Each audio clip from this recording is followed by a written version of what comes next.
Hello, and welcome to another episode of Your Parent Coach. I'm Mel, I'm a parent coach and a youth mentor, and today I am lucky enough to be joined by Alicia Wood, who is a high school teacher, teen wellbeing advocate, and founder of Mentoring Young Minds. Now, Mentoring Young Minds is a Sydney-based tutoring and mentoring company redefining how young people are supported through school. She has over 15 years of classroom experience, and I'd like to call out that today is World Teachers' Day, so thank you for your service.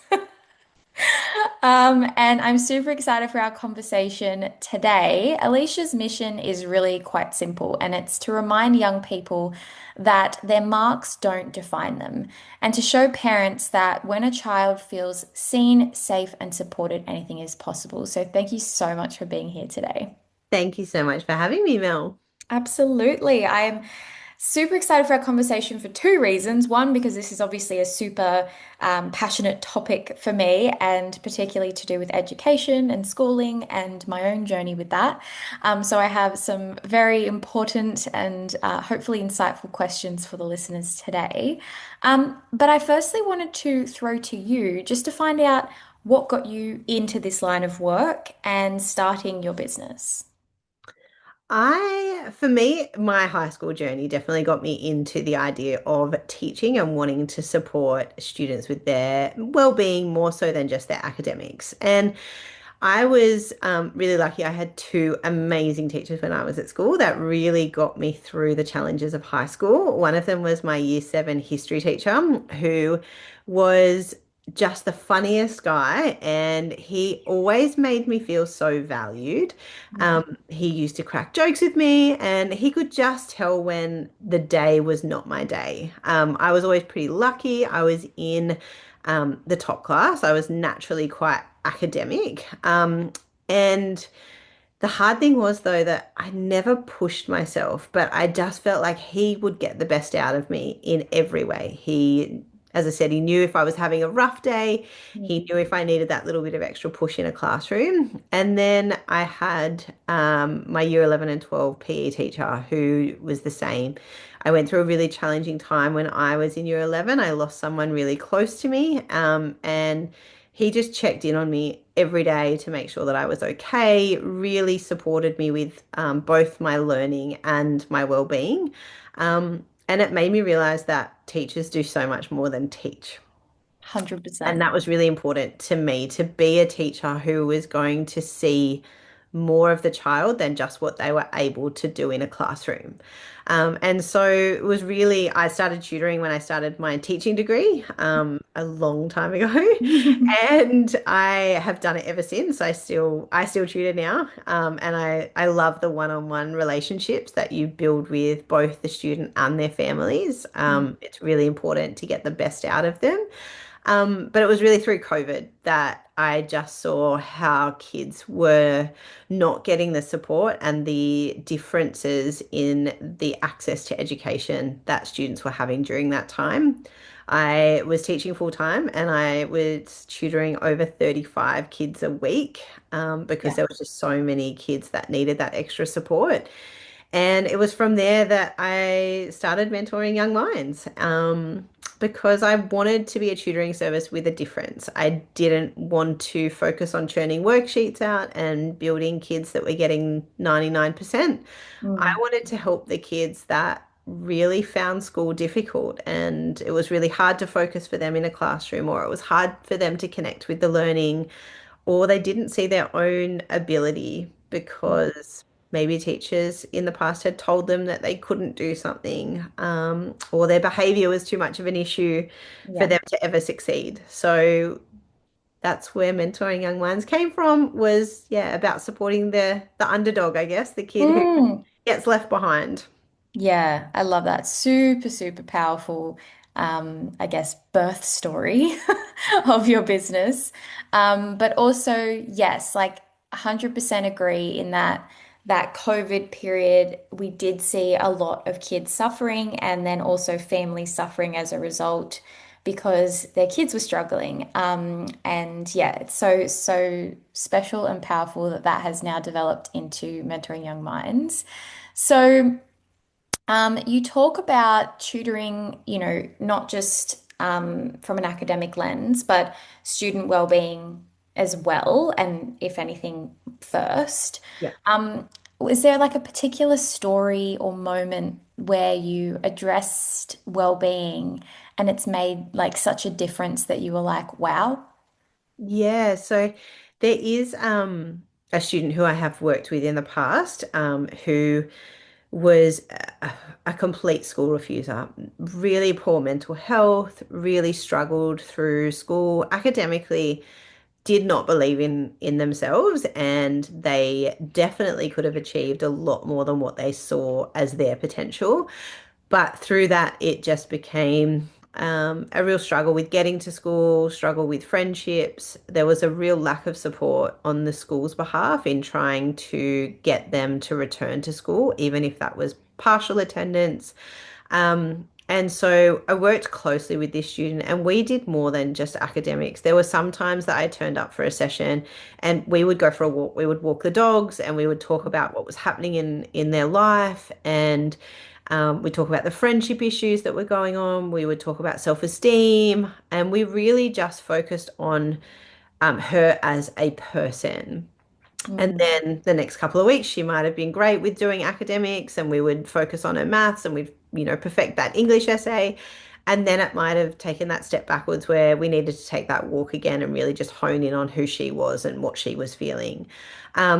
The best part of that, I worked with her for over 2 years of doing that. And she got to the point of finishing year 10. And in her eyes, that was it. She was done with school. She had hit a point where she was able to leave. mhm, Um, but she found a school that suited her so much better than the school that she was at. And we had looked into so many different avenues and alternate education pathways that she could have taken. And this school just fit her. It was more musically minded. They didn't have to mhm, wear school uniforms. They were focused on well-being as well. mhm. And she's now thriving. She just loves going to school. She's seen everything that we talked about with her potential and the amazing qualities she has as a human. She now sees all of those in herself, which is amazing. And, sadly, like there was so many times there where I had to have some really hard and uncomfortable conversations with the parents around what their daughter was feeling and around the ways that they potentially may have needed to change some of their support Yeah. for their daughter. But in the end, it's paid off. And yeah, she's just loving life and she's thriving, which is just a testament to her and the way that she has built her courage Mm. and her own self-belief too. Yeah, but I think, let's also take a moment to acknowledge that having someone like yourself or any kind of mentor in your life just does wonders, right? And it truly does help. I often think back to when I was in high school and if I had been offered alternative pathways or if I had been, supported by someone like yourself, I really think I would have had a much different experience. And it's always like heartwarming for me to hear about success stories in that way where they've kind of moved onto a path that is aligned to them Yeah, and we're meeting kids where they're at rather than forcing them down a path that isn't right for them. absolutely. Yeah, so I think that's a super, super powerful one. So Yeah. when we think about, families, students that come to you, let's say it's the parents that come to you and they're saying, my daughter, my son is not achieving their full potential in a school setting. Where do you start? Well, having a big chat with the parents, firstly, what is it that their child is not getting from the school system, potentially? What is it that they're struggling with? Where is it that they need the most support? And then from there, we would be looking at many other things. So, is that school setting the right school setting for them? Is it that, they maybe need to change to a different school, or maybe is it we need to look at an alternative pathway? Maybe is it a mental health concern that is holding them back from being able to achieve that potential? Is it that lack of self-belief? And then, potentially for some kids, is it that there is more than that? Is there some kind of learning difficulty in there that is making achieving at school so much harder? Mm, Once we've kind of gone through all of those different things, then we put in a plan as to how we can best support that child. So, for a lot of kids, we actually take them out of the grade that they're in and we take steps back and we look at foundational skills and let's build those foundational skills. And if it takes us 2 terms to do that, and we're not looking at maybe the year 9 maths work that they should be looking at in Mm. class, but we're going back to year 7 and 6 and we're building upon those building Yeah. blocks so that they can achieve. I think that's our biggest starting point and Mhm. our biggest point of difference. We don't rush through a curriculum with them. We don't sit there and tick boxes. We meet that child where they're at and we get them to the point where they need to be. And I think that sometimes is, it's hard when they're in schools and teachers are trying to just Yeah. tick the curriculum because we have so many things that we need to meet inside of a classroom that it means that so many kids do get left behind, which is really sad. But yeah, we definitely focus on that mental health concern. We focus on where they're at, and then we introduce the academics at Yeah. the end. I think you've hit the nail on the head there in going back a little bit, slowing down, and just finding those foundational pieces that not necessarily have been missed, but maybe haven't been absorbed because that child wasn't in the right headspace or didn't have the support at the time or just wasn't able to manage that at the time. Let's say back in year 7, they're now in year 9. But as you say, having those foundational pieces kind of ingrained is going to make everything else easier. And I think, particularly when it comes to parents who are going to be listening, it can be sometimes quite daunting to think, oh, you know, we need to take so many steps back here, but it's less about winning the race Yeah. and more about how to get there in a sustainable fashion that's not going to burn your kid out. They're not going to, be suffering with mental health concerns or self-doubt or all of those things that come. And that kind of leads me on to my next question, which is transition periods. So you do a lot around, the transition, which most people in Australia know, moving from year 6, so ages 11, into year 7, 12, age 12, and then between year 10 and year 11, which is those senior year changes. They can be some of the most challenging, right? So, how do you help them with that adjustment? And yeah, how do you kind of support that transition? Yeah, for sure. For me, one of the biggest passion projects I have is working with kids making that transition from year 6 to year 7. The Mm. jump from primary school to high school is ginormous. And I think the hard thing is year 6 teachers are doing their best and they think that they are preparing them in the way that they need to be prepared. Yeah. And they are, honestly, they are doing their best with what they have. But by the time they get into year 7, what is expected in a year 7 classroom of that same student is so different to Mm. what they're so used to in primary school. And so they come, and it's not just the increased workload that they're stressed with. It's not just the fact that they now have 10 different teachers, and they have to move from room to room, which also creates a sense of uncomfort for a lot of kids. It's the fact of how do I read a timetable? How do I organize myself because I don't have a teacher that's telling me where my books are or that they're all stored in the same place? How do I remember what I need to pack this week? How do I remember if it's week A or week B? Mm. How do I deal with friendship issues? And then who do I go to for support in a high school? I've always had one classroom teacher who gets me through everything.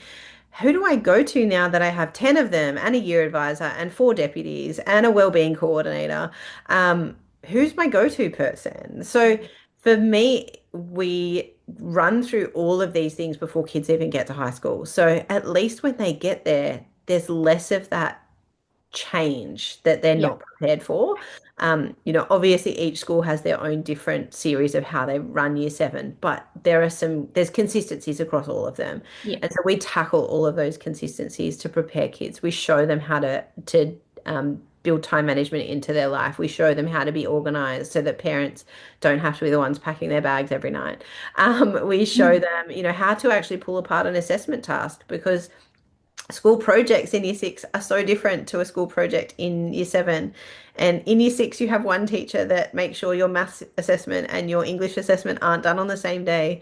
Where unfortunately, when you get to high school, you might have 5 assessments due on the same time. And then Yeah. how do you manage that? So we Mm. try and show them how to deal with stress. But on top of that, we show them how to deal with your mental health. How do you deal with feeling anxious around an assessment task? How do I deal with my friend telling me that they don't want me to be in their group anymore? Because these are the biggest things that we see with kids in year 7. So, socially, emotionally, and academically, we try and target those areas to provide the support that they need, which we've found over the 2 years that we've run this course that kids are just thriving so much more, that the challenge and the stress of high school is nowhere near what it is for the kids who don't enroll. And that's really important. And the thing is for parents as well, that Yeah. they don't have that same level of stress and anxiety for their own child. And it eliminates a lot of that extra support that a parent has to give. So their time can then be spent checking in with their child, asking them how their day is, sitting with them at night and talking to them versus trying to argue with them to get their homework done and Hmm. argue with them to pack their bag and make sure everything's ready. So, yeah, we just find a lot of that structure really helps their students. Yeah. Then in year 11 and 12, Mm. really focus on the fact that, yeah, it's great to get a high ATAR and it's great to really push yourself to your limit to see what your real potential is and what you can achieve, but it's not worth it if it's doing it to the detriment of your mental health. Yeah. So we really focus on, again, strategies that they can implement to make sure school is not stressful. We really focus on the fact that you where you want to end up in life, you can end up there regardless Yeah. of what your ATAR is. And we show them that the motivation and the time management skills and the lifelong skills that they need in any sense of employment are the things that are most important for success in your HSC. Yeah. Totally And agree. enjoying it. It's your last year of being a kid. Yeah, have So making fun. sure that you have fun. That's right. It's the first thing that goes, right? And it's like that first point of call where we start to be treated as adults and become adults. Some people turn 18 in year 12. I was one of those. And it's one of those things where it's that pathway to losing fun as an adult, isn't it? Because Absolutely. you're told to, you need to kind of rein everything in, get serious, get everything going. And sure, there is an element of that. But I think to your point, and this is something that I'm so glad that you're doing and that is available for the next generations that they didn't have when I was in high school, was this movement or confidence in you can get where you want to get no matter how you get there, whereas for me it was there is one way or the highway, Yeah. and if you don't do it you're a failure.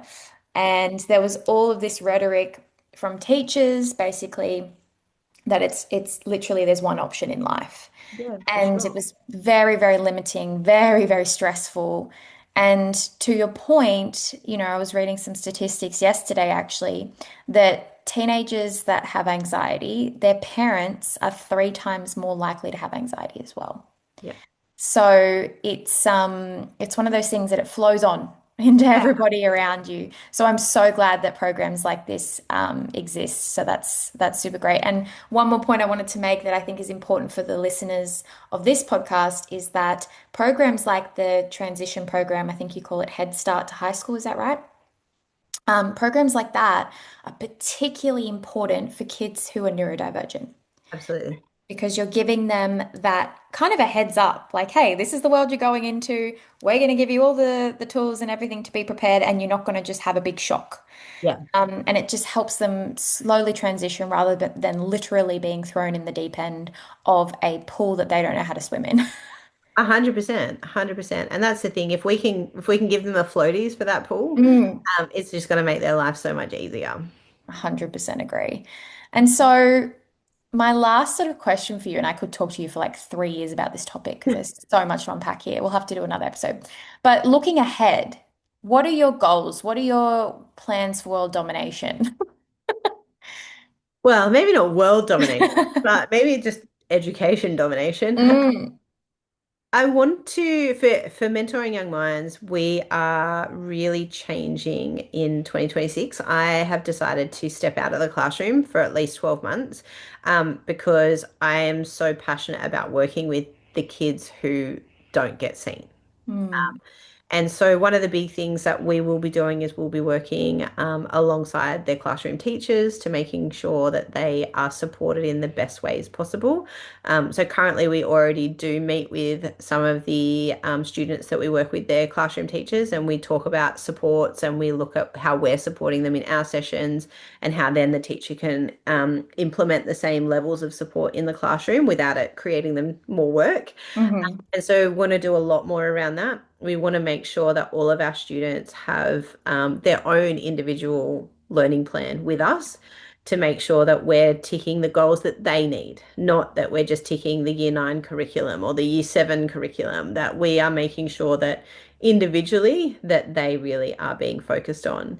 And really just building more around well-being and the focus that well-being is far more important for me as a mum and as a teacher. Having happy kids is for me is more important than having academically gifted kids. I would rather have my kids come home and tell me that they've had the best day because they've hung out with their friends and yeah, cool, like I've learned some maths along the way, Mm, versus them coming home and feeling stressed about, making sure that they've done all their worksheets or that they understood the multiplication of something. The academics will follow when the well-being is there. And so, yeah, really focusing on the fact that we want to support our kids in that real holistic way, making sure that well-being comes first and academics comes a close second. But yeah, yeah. the kids matter.